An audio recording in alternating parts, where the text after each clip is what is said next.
ายดีท่านผู้ชมทุกคนคือตอนนี้นั่งยืนอยู่ที่ถนนใหญ่บ้านหาดเมืองโขงจังหวัดสระบุรีเสียงอย่างดังๆแน่เนาะก็เน้นข้างหลังนั่นบ่นั่นเคยเป็นร้านอาหารต้นตาลใหญ่กับจือบ่ค่อยไหลเนาะทุกคนแต่ว่าตอนนี้ทางเจ้าของเพิ่นได้ไปอยู่ปากซองเนาะเพิ่นได้ติดต่อทางนางมาว่าอยากให้นางประกาศขายให้คือทั้งเบิดนี่เลยทุกคนเฮาจะพาเขาไปเบิงภายในเนาะมีตูบแล้วก็ห่านใหญ่ๆที่เพิ่นใส่เล็กเฮ็ดนั่นแหละล้างคงล้างค่าทุกอย่างเนาะทุกคนเบิงคลิปให้จบเด้อเรื่องราคาเดี๋ยวนั่นจ้ามาบอกถ่ายคลิปเนาะถ้าทุกคนหูแหละจะว้าวเลยนะเพราะว่าอีหยังทุกวันนี้กับแห้งเพิ่นบอกว่าขายออกแบบขาดทุนไปเลยถ้าคนไหนแบบมีพื้นที่เนาะแคมทางจะมาซื้อตูบไปต่อจากเพิ่นเนาะเพื่อไปเฮ็ดห่านตั้มสองตั้มสมห่านฟอกห่านเฟ้อกันแล้วแต่สามารถติดต่อนั่งมาได้ปะทุกคนคือทุกคนเพิ่นขายแต่กระตูบกับห่านเด้อดินนี่เป็นดินเราเสาเขาเนาะแต่ทุกวันนี้เราก็คือบ่ได้เสาต่อเนาะแต่บ่เรื่องดินน่ะเขาบอกโหว่าเขาขายหรือบุกขายอย่าคงไปทำอย่าของเขาเองเนาะแต่จะของเขาจะของกระตูบนะก็คือเขาจะขายแค่กระตูบคนที่เขามาเซานะเพราะว่าบางคนก็มักถามได้คืออย่างเช่นหมอแม็กเจ้าขายเพื่อนเนาะก็ถามดินคันหมอแม็กว่าดินพร้อมเพื่อนก็ต้องเข้าใจคันมาหมอแม็กมาขายเฉพาะดินก็คือดินขายเฉพาะเพื่อนก็คือเพื่อนนะทุกคนพอบางคนก็ยังสับสนอยู่เนาะบางที่ก็ยังมาเม้นถามอยู่อันนี้เพิ่นจะขายอย่างเดียวเศษเล็กเด้อลังคมลังค่าเนี่ยเป็นห่านเป็นกระตูบนี่เนาะนี่เปิดขายพ่อแม็กก็เคยพาลูกพาเมียเนาะมาเที่ยวเนาะช่วงนั้นเนาะมานั่งกินอยู่หม่องนี้เนาะพี่น้องเนาะหมอจบเลยเนาะ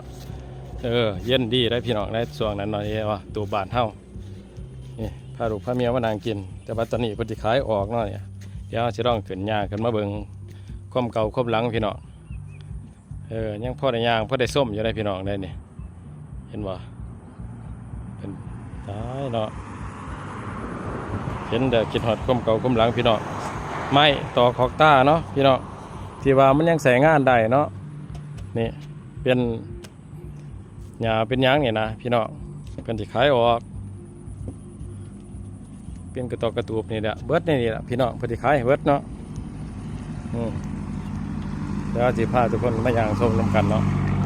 เป็นว่ามีจักกระตูบปะรวมเบิด1 2 3 4 5 6และ7 8 9กระตูบเลยทุกคนเด้อทั้งเบิดมี9กระตูบเนาะอันนั้นก็คือเป็นทางที่หายายกันมาเนาะเป็นที่ขายออกแล้วสำหรับคนไหนที่ว่าเคยมาเนาะก็สิคิดฮอดความเก่าความหลังได้พี่น้องเพราะว่าส่วนใหญ่น่ะมาแม่เข็นเนาะย่ำคำมาเดี๋ยวคนเต็มกันเลยอยู่แถวๆนี้เนาะพากันมาดินมาเที่ยวอย่างสีเนาะพาครอบครัวมากินสมตอกสมตำย่ำคำนะพี่น้องวันนี้สิเป็นแต่ความทรงจำเลยเด้อทุกคนเจ้าของเพิ่นปิดกิจการโลกเนาะเพิ่นไปอยู่เมืองปากซองเพิ่นแล้วแถวบ้านบ่แม่เองเนาะบ่แม่ก็เป็นคนเมืองปากซองคือกันเนาะแต่ว่าได้เมียคนเมืองโขงสภาพไม่ทุกคนเบิ่งน้ำกันเนาะนี่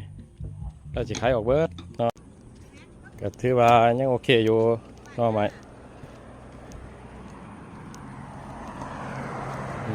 เดี๋ยวจะพาทุกคนขึ้นไปเบิ่งทั้งเทิงเด้อบัดนี้ทุกคนหนาหานเด้อเขาจะทายให้เบิ่งเนาะเป็นสิขายเนาะสำหรับคนไหนว่าอยากได้ห่านเนาะกลับมาเบิ่งได้เด้อทุกคนเพราะว่าสิ่งที่ว่ามันยังดีเนาะตามที่ว่าแม็กแนมเห็นเนี่ยดีที่สุดก็คือโครงหลังคาเด้อ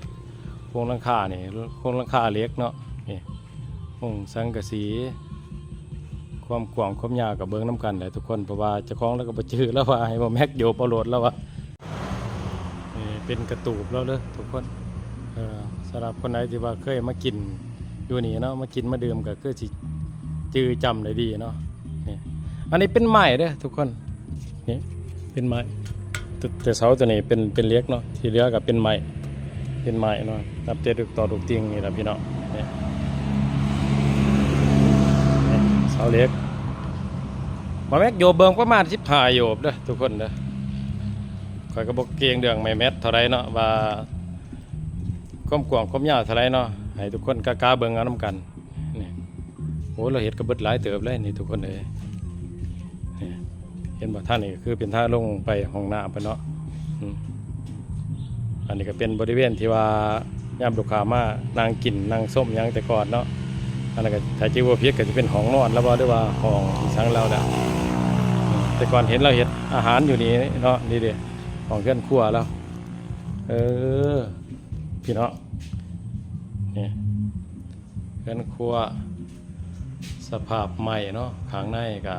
ถือว่ายังใช้ได้อยู่ด้วยทุกคนเด้อโอเคเนาะเดี๋ยวตัวนี้เป็นผ้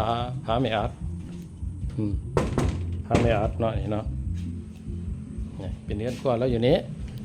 นี่ก็เป็นประตูทางออกมาบอลนี่ก็สิเป็นบอลที่ว่าเราล้างถ้วยล้างจานเพื่อที่ขายเนาะทุกคนที่ขายออกเพื่อได้ขายแต่ห้องน้ำเด้อห้องน้ำนี่ก็เราปาไปให้เจ้าของหน้าเขาละว่าเนาะไอ้ที่เหลือเป็นใหม่เป็นสังกะสีเนาะก็คือขายออกเบิดมันใช้ไฟเนาะแต่ว่าขั้นตอนไฟสิมาก็คือโครงไว้ไปปาไว้เสาไฟเนาะไว้แต่ที่เหลือนี่ขายให้เบิดหน่อยนับเป็นโครงหลอกโครงเล็กนะพี่เนาะนี่เอาพาทุกคนมาเบิ่งน้ำกันสภาพใหม่อันนี้สภาพใหม่เด้อทุกคนเด้ออันนี้น่าจะเป็นห้องนอนนะว่าจะดีเบิ่งขออนุญาตเปิดได้เด้อโอ้แน่นเปิดบ่ได้ทุกคนห้องนอนห้องนี้เปิดบ่ได้เนาะเป็นสีคล้ายออกแต่ว่าโครงหลังคานี่ก็ห่วยพี่เนาะมาแม้เฮ็ดเมื่อกี้ที่ว่าเฮ็ดเป็นห้องจอดรถเนาะหน่อยกว่านี้นะฮะยังเบิดไปเท่าไหร่นะหน้าเฮือนเฮ็ดเมื่อกี้นะโอ้ย10 ล้าน 10 ปลายล้านนะพี่น้องเอ้ยตึกแต่สื่อเล็กแน่สื่อสังกะสีเนาะตัวเดียวความกว้างแต่ว่านี่กว้างกว่าเนาะยังเบิด10 ปลายเลยทุกคนทุกคนมาเบิ่งเอาเนาะสำหรับคนไหนที่ว่าอยากได้สังกะสีเนาะนี่แล้วก็โครงเหล็กเนาะโครงเหล็กนะที่ว่ามันใช้งานได้เนาะไม้ก็ยังใช้ได้อยู่นี่คือแถวๆนี้เนาะนี่ยังใช้ได้ดีนะพี่น้องแต่บอลที่ว่าบอแม็กเบิ่งมาเมื่อกี้คือหม่องที่กระตูมันเนาะไม้มันบ่ค่อยอยากแข็งแห้งปานใดเนาะก็เอาสร้างมาเบิ่งก็ได้พี่น้องแล้วสิขายเท่าไหร่ราคาเพิ่นสิขาย45 ล้านเนาะพี่น้องเพราะว่า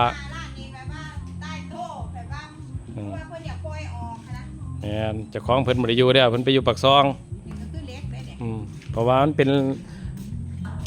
ตามที่พ่อแม่คิดว่าเนี่ยก็คือหลังคานี่แหละพี่น้องเราก็เลยห่อหลังคากับโอ้ย40-50 ล้านเลยนะแต่ว่าอ้ายเพิ่นโยเบิ่งหันความโยเฮาบ่ได้เอาตารางเมตรแล้วก็จื้อบ่ได้โยเบิ่งอะไร15โยบขยบไปทางนี้เลยทุกคนขยบไปทางนี้แต่ว่าทางนี้สิยาวกว่าเฮาบ่ได้โยบให้ทุกคนมาเบอร์รับกันเนาะเบอร์โทรก็ติดต่อมาตามนี้แหละทุกคนเนาะของแถมกับดอกไม้แล้วก็คือสิให้เบิร์ดแหละพี่น้องเพราะว่าพ่อแม่ได้ถามเนาะแล้วว่าแม่นให้เอาไปเบิร์ดแล้วว่าไม้ต่อของตายยังก็เอาไปโดดแล้วว่าคันมามันใช้งานได้เนาะส่วนเสาขังลุมเนาะจะเป็นไม้จิกกับไม้แดงส่วนปูพื้นทางเจ้าของเพิ่นบอกว่าเป็นไม้ตะแบงเด้อทุกคนเด้อสามารถมาเบิ่งตัวจริงได้ก่อนตัดสินใจราคานี่แบบถือแข้งนะเบิ่งตีความยาวของหาด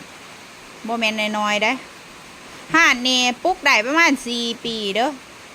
เพิ่นเซาขายนี่ได้บ่ประมาณจักเดือนนี่แหละบ่ได้ถามอันนี้เนาะขอดีเด้อพี่น้องเด้อสำหรับคนที่ว่าอยู่ไกลเนาะที่ว่าจะได้หาดเนาะก็คือบริคนใหญ่ไกลเนาะอยู่เขตเมืองโขงเนาะกับมาเบิงใดเลยทุกคนเด้อหรือว่าแถวกินออกกินอากับมาเบิงใดเนาะนี่เพราะว่านี่ติดกับทางใหญ่เลยทางเข้ามาเมืองโขงเนาะเขากับ